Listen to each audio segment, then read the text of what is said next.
Hello students, this is Dilip Pawar, Assistant Professor History working at Government College, Nagaur. तो कल अपन ने word history के अंतर्गत औद्योगिकरण के बारे में बात की थी, इंडस्ट्रियलाइजेशन के बारे में बात की थी। आज उसी क्रम में आगे बढ़ते हुए अपन इस टॉपिक पे और बातचीत करेंगे। तो कल अपन ने पढ़ा था कि औद्योगिकरण है, उसका मतलब क्या है, ठीक है। फिर उसके बाद अपन ने पढ़ा था कि औद्योगिकरण ब्रिटेन में ही पहले क्यों आया, इसके काफी सारे पॉइंट हैं, इसके बारे में अपन ने पढ़ा था। फिर उसके आर्थिक कारण थे, राजनीतिक और प्रशासनिक कारण थे, सामाजिक और सांस्कृतिक कारण थे और धार्मिक कारण थे, जिसके बारे में अपन ने कल पढ़ा था। तो आज उसी क्रम में अपन आगे बढ़ते हुए आज बात करेंगे विशेषताओं के बारे में, फीचर्स। जो इंडस्ट्रियलाइजेशन है इसका जो बेसिक पार्ट है इस टॉपिक का, किसकी विशेषताएं क्या है, इसके कंटेंट्स क्या है, इंडस्ट्रियलाइजेशन के अंदर अपन किस किस चीजों के बारे में अपन लिख सकते हैं विशेषताओं के रूप में। तो जो सबसे पहला पॉइंट है, बहुत अच्छा पॉइंट है। आप इस तरह के पॉइंट अगर अपने आंसर में लिखोगे तो बेशक चेक करने वाला अवश्य आपसे इंप्रेस होगा। ये पहला पॉइंट इसमें क्या दे रखा है कि this process continued till now rather than a spectacular event that began and ended suddenly।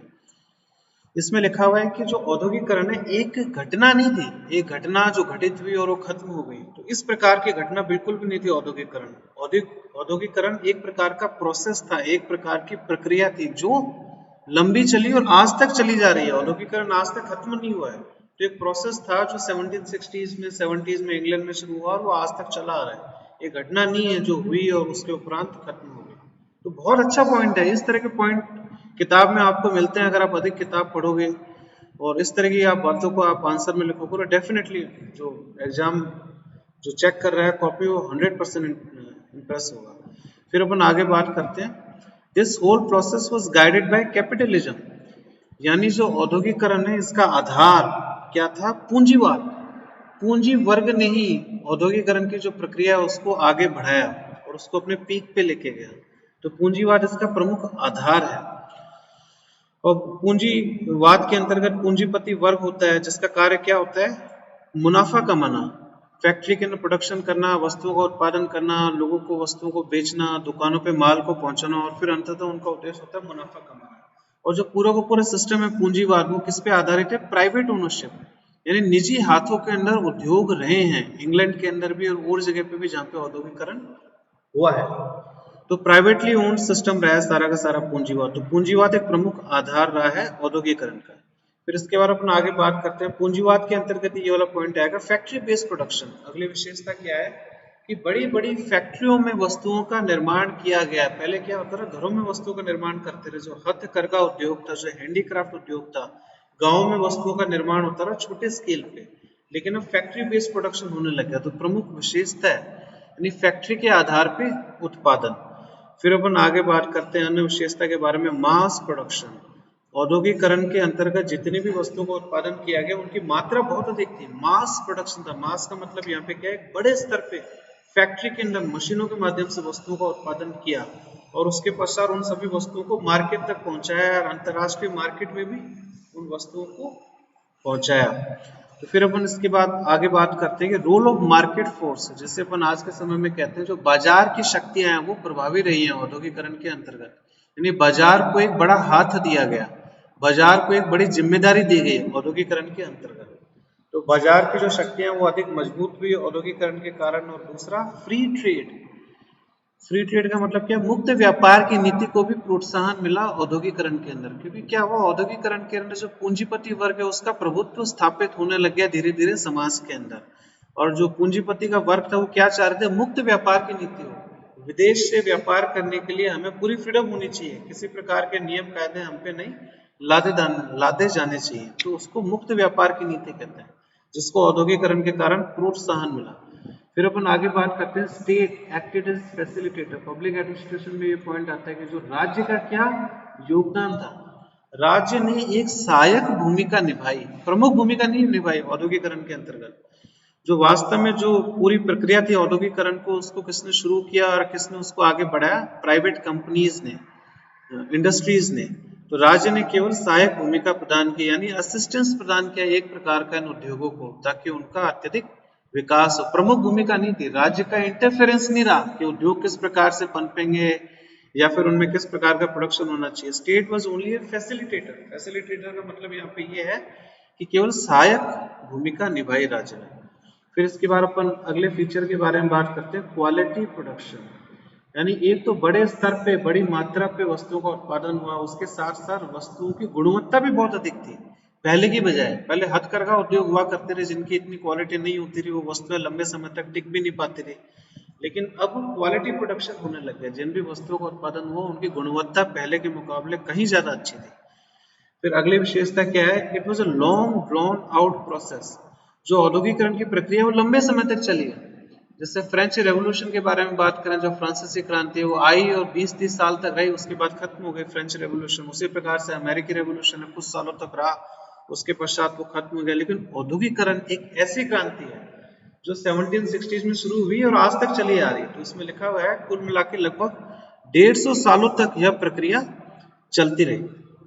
फिर इसके बाद अपन आगे बात करते हैं इसके विशेषता के बारे में। कंज्यूमर गुड्स, फोकस किस पे रहा? औद्योगिकरण के अंतर्गत जो बल दिया गया वो उपभोगितावादी वस्तुओं पे अधिक बल दिया है। यानी वह वस्तुएं जिनका उपभोग करना आसान हो जाए, जो उपभोक्ता हैं उनके पास उन वस्तुओं को पहुंचाया जाए और जिनका तुरंत उपभोग हो जाए।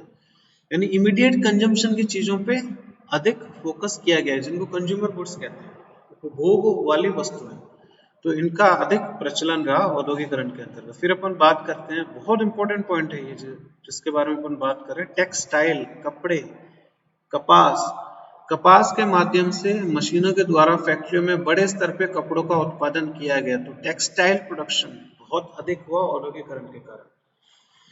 और क्यों हो पाया? क्योंकि there were mechanised cotton spinning. एक ऐसी मशीन थी जिसके माध्यम से रुई को वीव करना आसान हो गया, कपड़े बनाना आसान हो गया। और मशीन किसके माध्यम से चलती थी? Steam powered. जैसे आपको पता है कि भाप के माध्यम से स्टीम इंजन बनाया गया, उसी प्रकार से भाप का प्रयोग करते हुए, भाप की शक्ति का प्रयोग करते हुए ऐसी मशीनें तैयार की गई जिसमें ऑटोमेटिकली कपड़ा है वो तैयार हो जाए और ह्यूमन इंटरवेंशन कम से कम हो।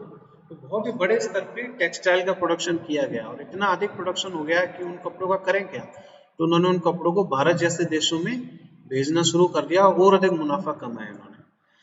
और जैसे एक यहाँ पे स्टैटिस्टिक्स लिख रखी है जिसको अपन सांख्यिकी कहते हैं, एक इसमें उदाहरण दे रखा है कि जैसे कभी भी अपन आंसर लिखते हैं, अपन एक एनालिटिकल बात की, टेक्सटाइल का प्रोडक्शन बहुत अधिक बढ़ गया था इंडस्ट्रियल रेवोल्यूशन के समय के अंदर। उसको सपोर्ट करने के लिए अपन एक फिगर को भी कोट कर सकते हैं, स्टैटिस्टिक्स को भी कोट कर सकते हैं। अब इसमें क्या लिख रखा है कि 1780 से लेके 1840 के बीच में, देखो कितना टाइम पीरियड है, 1780 से 1840, इसका मतलब हो गया लगभग 60 साल। तो इन 60 सालों के दौरान टेक्सटाइल का प्रोडक्शन 50 गुना बढ़ गया। तो कितना अधिक टेक्सटाइल का प्रोडक्शन बढ़ा है। तो इस तरह की चीजें आपको एग्जाम में लिखनी चाहिए, ज्यादा नहीं लिखनी चाहिए। एक आंसर में अगर आपने 2 या 3 इस तरह के स्टैट्स डाल दिए तो आपका आंसर कंप्लीट हो जाएगा। बात यह है कि इस तरह के उदाहरण आपके आंसर को अधिक कंप्लीट बनाते हैं। फिर एक आईएएस में आया हुआ क्वेश्चन है, whoever sees industrial revolution sees cotton।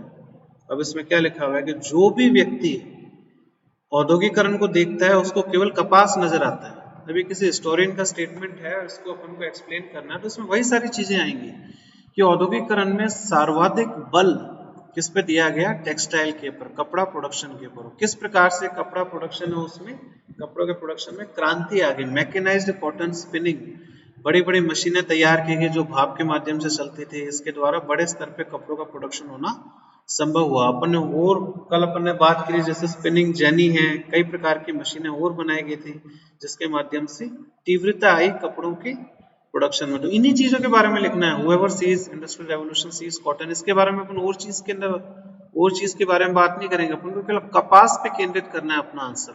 और आईएएस में जो क्वेश्चन आते हैं उनकी रिक्वायरमेंट भी यही होती है, जो पूछा है उसके बारे में आप लिखो, फालतू की बातें मत करो। इसमें अगर आप बैकग्राउंड के बारे में बात करने लग जाओगे, प्रभाव के बारे में बात करने लग जाओगे, जनरल चीज नहीं लिखनी। You have to specifically talk about cotton. Cotton का प्रोडक्शन किस प्रकार से बढ़ा, उसमें आप ये वाला एग्जाम्पल भी दे सकते हो, स्टैटिस्टिक्स भी डाल सकते हो। इन 60 सालों में कपड़ों का प्रोडक्शन है वो 50 गुना बढ़ गया। तो आज अपन ये छोटा सा ही वीडियो बनाते हैं। मेरे को पूरी आशा है कि जो मैं पढ़ा रहा हूँ उससे आप लोगों को अत्यधिक लाभ हो रहा होगा। मैं जो पढ़ा रहा हूँ उसमें अप्रोच आईएएस एग्जाम की, किस प्रकार से आप अच्छे आंसर आईएएस के एग्जाम में लिख सकते हो, और अगर आप उस एग्जाम के लायक अपने आंसर फ्रेम कर सकते हो तो बीए और पीजी के लेवल में तो आप बहुत ही अच्छे आंसर लिख सकते हो। क्योंकि आईएएस स्टैंडर्ड के हिसाब से आप तैयारी करोगे, फिर पीजी और यूजी में उसके आंसर लिखोगे तो पढ़ने वालों को पता ही नहीं होगा कि इन्होंने कहाँ से पढ़ा है, वो 100% इम्प्रेस होंगे इस तरह की इंफॉर्मेशन पे। तो मेरे वीडियो को वॉच करने के लिए आप लोगों का बहुत बहुत धन्यवाद।